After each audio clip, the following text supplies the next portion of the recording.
오늘 시간에는 나쁜 청지기에게서 배워야 할 지혜라는 제목으로 하나님 말씀 증거하도록 하겠습니다. 제가 이번에 한국을 방문하면서 느낀 것 중에 하나는 한국 사람들이 정말 바쁘고 또 복잡하게 열심히 살고 있다는 겁니다. 지하철과 버스에 사람이 얼마나 많은지 모릅니다. 지하철을 타고 버스를 타고 다니려면 기본적으로 하루에 10,000보 이상은 걸어야 합니다. 한국 사람들을 배달의 민족이라고 하지요. 제가 맥도날드에서 주문을 하고 기다리고 있는데 배달하는 오토바이를 탄 기사분들이 계속 카운터를 드나드셨습니다. 한국 분들이 맥도날드에서 커피와 햄버거도 배달을 시켜 드시고 있었습니다. 한국에 24시간 편의점이 얼마나 많은지 동네마다 너무나 많습니다. 그만큼 한국 분들이 빠르고 또 편리하고 속도 있게 살고 계셨습니다. 최고의 강점이지요. 하지만 한국이 힘든 점도 있습니다. 한국 사회가 바쁘게 살고 또 치열하게 살아야 생존할 수가 있는 사회 구조를 가지고 있고 조금만 뒤처지면 비교당하고 추월당하는 사회입니다. 다른 사람들 눈치도 많이 보아야 하고 경쟁도 너무나 심하고 조직 문화와 계급 문화가 만들어내는 모습은 숨이 막힐 것 같은 그런 힘겨움도 있습니다. 한국에 비해서 미국에 살고 있는 우리들의 모습을 보면 물론 우리들도 바쁘게 열심히 살고는 있지만 한국 분들만큼 속도감 있게 긴장감 있게 또 열심히 사는 것은 조금 부족한 것 같습니다. 우리가 미국에 오래 살고 있다 보니까 일상생활에 너무 익숙해지고 또 새로운 것에 반응하는 속도가 너무 늦고 또 지금의 모습과 상황을 바꾸려고 하는 열심이 조금은 부족한 것 같습니다. 삶을 살아가는 열심과 지혜만큼은 한국 분들을 배워야 할 것 같습니다. 제가 왜 설교 서론으로 이런 말씀을 드리냐면 오늘 성경 말씀을 보면 아주 독특한 예수님의 비유의 말씀이 나옵니다. 어느 집에 주인이 있었고 종이 한 명 있었습니다.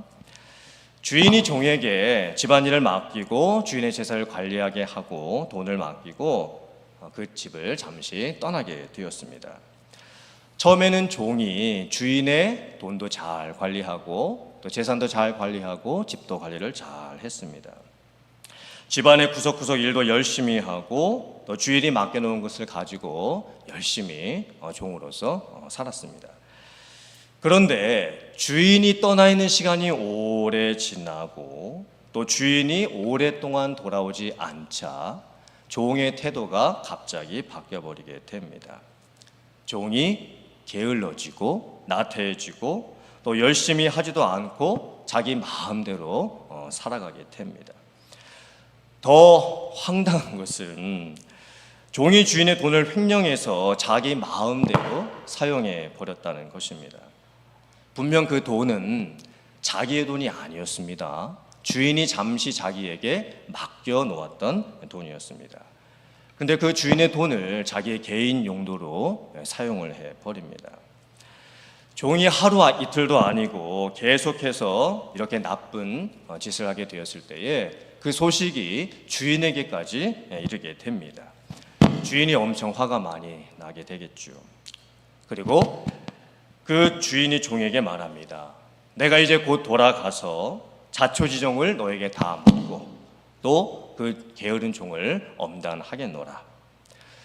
그러자 이 종이 어떻게 하냐면 주인이 빌려주었던 그 채무자들을 자기가 찾아가가지고는 이렇게 말을 합니다. 당신이 우리 주인에게 얼마를 빚졌습니까? 저는 10,000불을 빚졌습니다. 그래요? 그러면 여기에 5,000불만 빌렸다고 증서를 쓰고 10,000불 안 갚아도 되니까 5,000불만 빨리 갚으시기를 바랍니다. 종이 또 다른 사람을 찾아갑니다. 당신은 우리 주인에게 얼마를 빌렸습니까? 네, 저는 100,000불을 빌렸습니다. 그래요? 그러면 여기에 50,000불만 빌렸다고 쓰고 나한테 10만 불 다 안 갚아도 되니까 5만 불만 갚으시기를 바랍니다. 이런 식으로 해서 이 종이 주인이 빌려주었던 그 돈을 빌린 사람들을 다 찾아가가지고 자기 마음대로 그 액수를 정하고 액수를 감해주고 그 돈을 받으려고 하게 됩니다. 참 나쁜 종이죠. 주인의 돈을 자기 마음대로 횡령한 것도 모자라서 이제는 그 빌려준 돈을 받을 때에도 나쁜 방법으로, 불의한 방법을 사용하게 됩니다. 예수님께서 이 비유를 하시고서 너무나 뜻밖의 말씀을 하십니다. 화면 보시고 다 같이 누가복음 16장 8절 말씀 같이 봉독해 보겠습니다. 시작.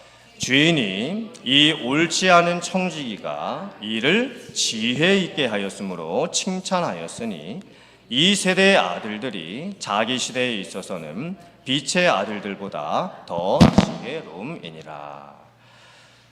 참 독특한 말씀입니다. 예수님께서 지금 나쁜 청지기, 불의한 청지기를 칭찬하고 계십니다. 나쁜 청지기의 지혜를 배우라고 하십니다. 심지어 이 말씀 뒤에 보면 불의의 제물로 다른 친구들을 사귀라고까지 말씀을 하십니다.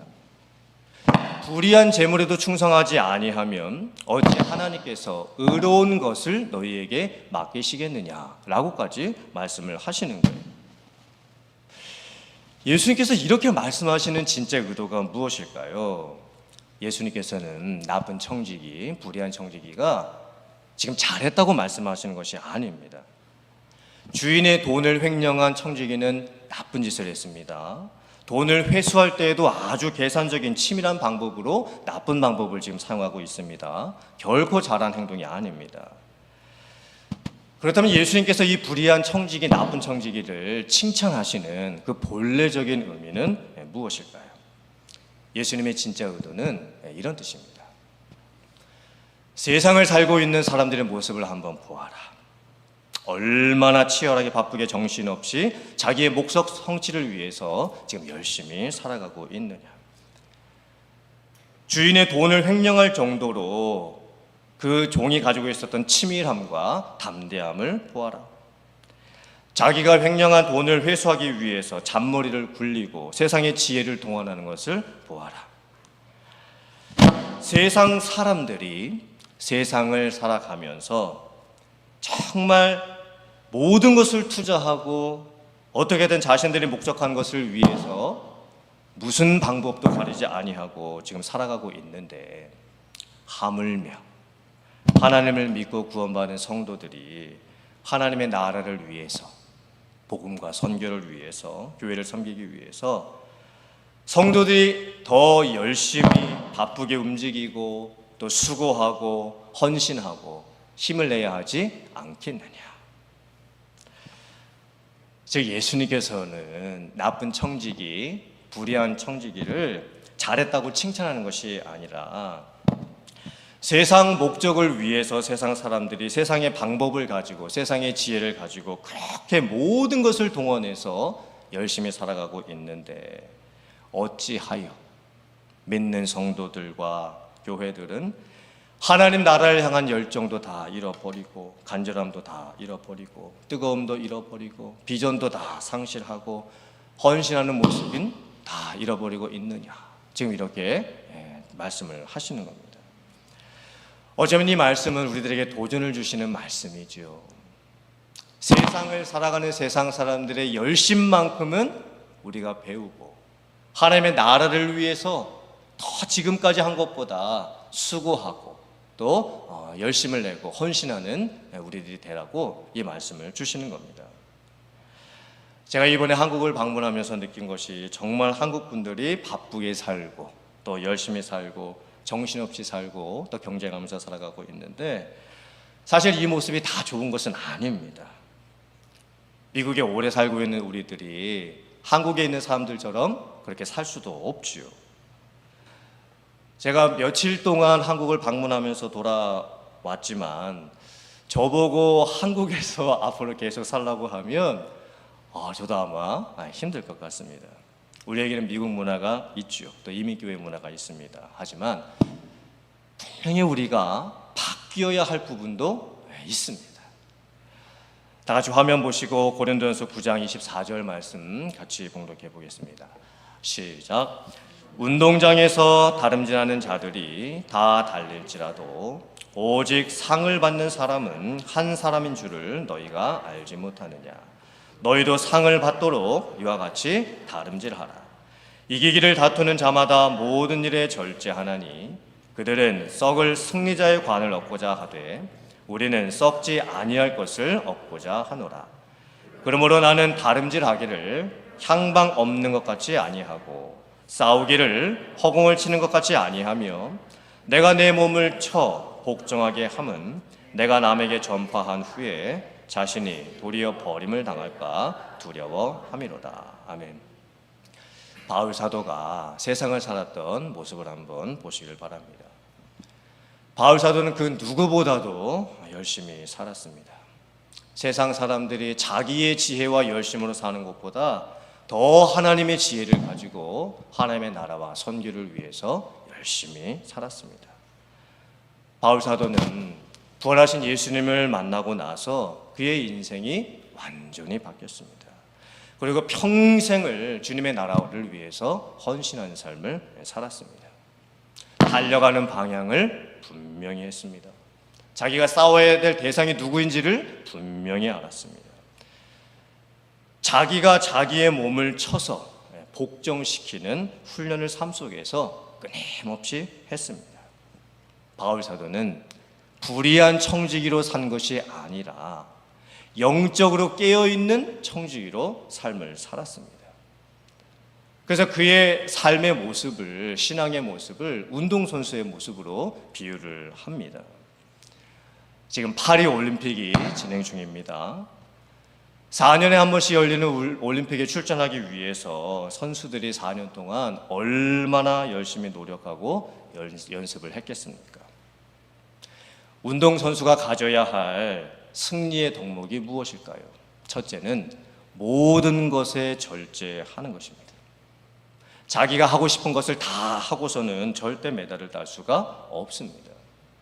두 번째는 방향을 정확하게 하는 것입니다.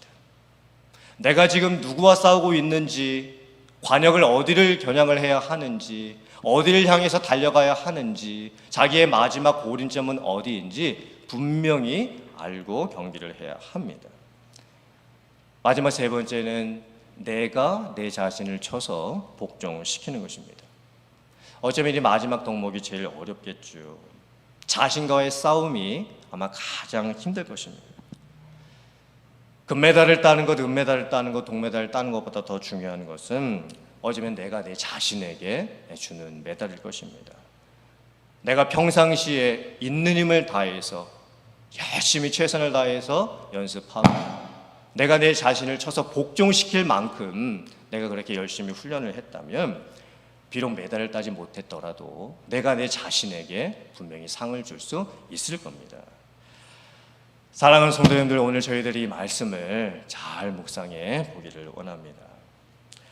불의한 청지기의 비유, 나쁜 청지기의 이 비유는 지혜만큼은, 세상을 살아가는 열심만큼은 하나님의 나라를 위해서, 주님을 위해서, 교회를 위해서 믿는 성도들이 더 가져야 한다고 말씀을 하고 있습니다.